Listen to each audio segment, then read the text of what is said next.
Prêcher ne veut pas dire adorer Jésus, car la recherche de l'approbation des hommes peut vous détourner de la voix de Dieu. Comme Dieu a nommé Saül, la gloire qui attire le regard des hommes vers les hommes. Comme Dieu a rejeté Saül, quand Dieu est témoin, c'est encore plus fort.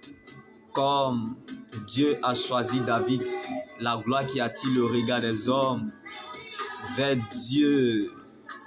La destinée te prépare. Quand tu donnes le temps au Saint-Esprit, il n'échoue jamais.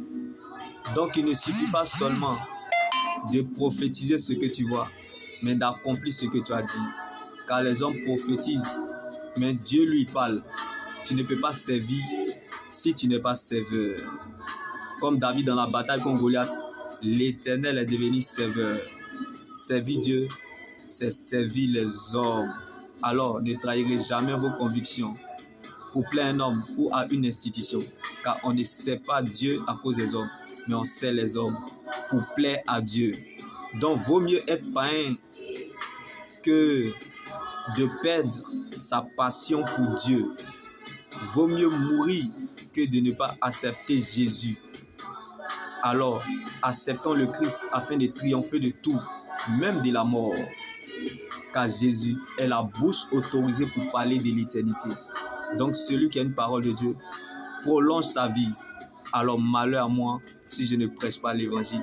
Car on ne peut parler de l'évangile de Jésus si on a été appelé.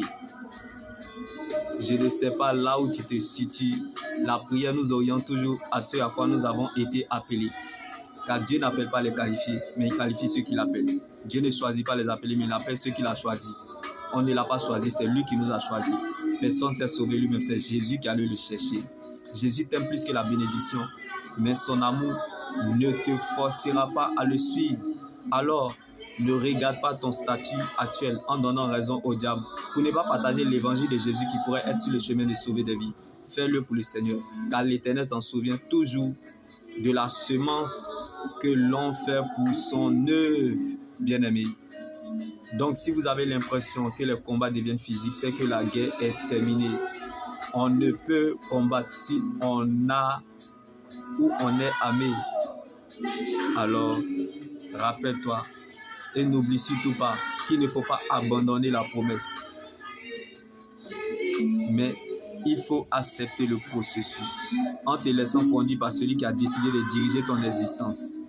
Jésus, car tu es dans le tunnel de la transformation pour que le monde te déguste sans modération. Alors attache-toi à ce que tu crois et tu verras dans le temps que Dieu veille sur ses promesses et agit avec sagesse car il veille sur sa parole.